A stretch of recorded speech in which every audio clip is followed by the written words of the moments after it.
distraction from the relentless onslaught of bad news. Then one of my friends turned and said to me, "Look for me. If you live in Nigeria, you have to dedicate yourself to all of this, or you will go mad."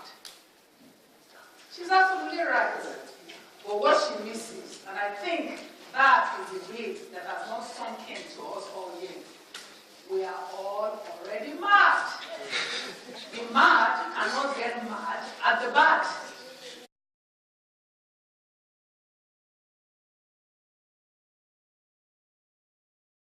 Would have stopped this from becoming a crisis in the first 2 weeks.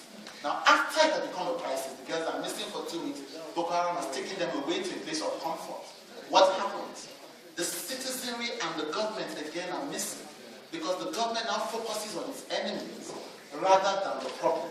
So it is still not engaged in the solution. You know, the citizens want to quickly move on because they don't see what their place is in this problem. I can't find the girls. The girls are not in Lagos.